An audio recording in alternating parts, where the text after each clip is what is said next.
Hey, Mkhwanazi. Welcome back to SA Political Lens. Sure, Sarah, I think today's story might just shake things up in the justice system, hey? You're Joanne, you're not lying. It looks like General Mkhwanazi has exposed Raymond Zondo and the State Capture Commission, and he didn't even realize it. Exactly. Mkhwanazi said he raised all these important issues with Zondo, but he was never called, meaning Zondo wasn't even interested. And now Mkhwanazi is exposing Paul O'Sullivan, the same Paul O'Sullivan who was exposed by Lucky Montana at the commission. And what did Zondo do again? He looked the other way. Ish, John. And it's starting to make sense now because we're learning that Paul O'Sullivan might have connections right up to the presidency. And remember, he was also linked to the Phala Phala saga, allegedly tracking people and doing some shady stuff. Exactly. And the scary part, now we're hearing he might be involved in those government surveillance gadgets, the ones used to spy on people. So think about it. Spy on you, find your dirt, then control you. That could explain why he's so powerful. Even the president might not be safe from that kind of control. And both Lucky Montana and Mkhwanazi said the same thing. Check Paul O'Sullivan's financial records. Zondo ignored that. So now the question is, will the ad hoc committee and the Madlanga Commission actually do something about it? Mkhwanazi, this is bigger than we think. Because Mkhwanazi even hinted that Paul O'Sullivan got angry when he was removed from the ports of entry. And that's a critical space for drug networks. So if you connect all the dots, this is no coincidence. You're John. At this point, Paul O'Sullivan has three options: a tall building, a passport, or jail.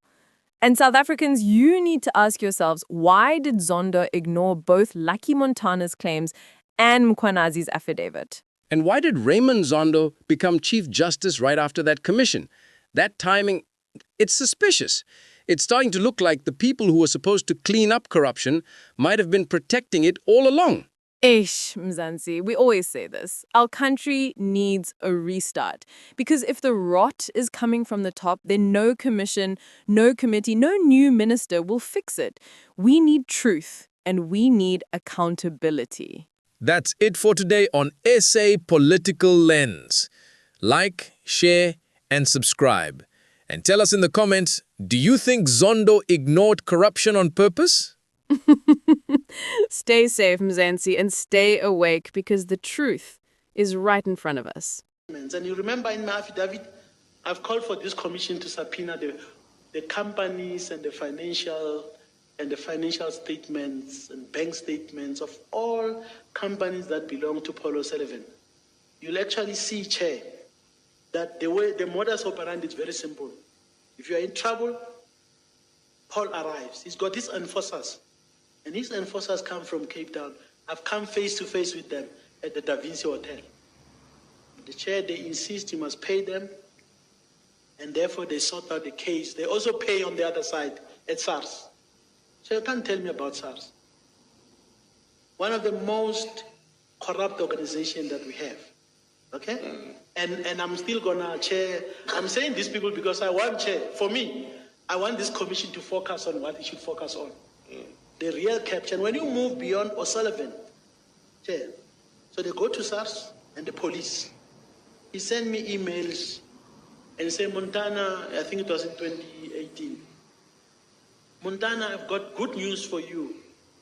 You are gonna be arrested before Christmas.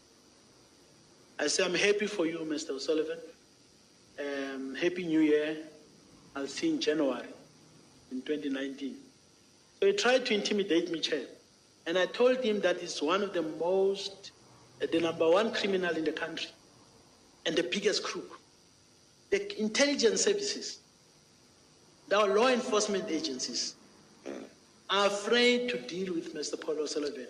And because they're afraid I want to limit you now because we're dealing with the properties, but I wanted you to... Yes, Chair. In a gang that wanted to extort money from me and other people, and then they went to riot. Afterwards, that's when this 22 affidavit came and accused me of all sorts of things.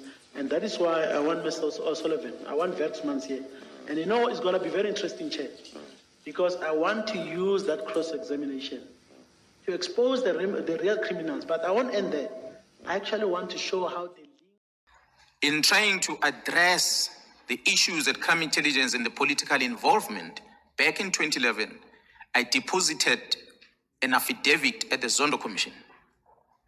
That affidavit is available. Unfortunately, I was never invited to come and testify at the Zondo Commission.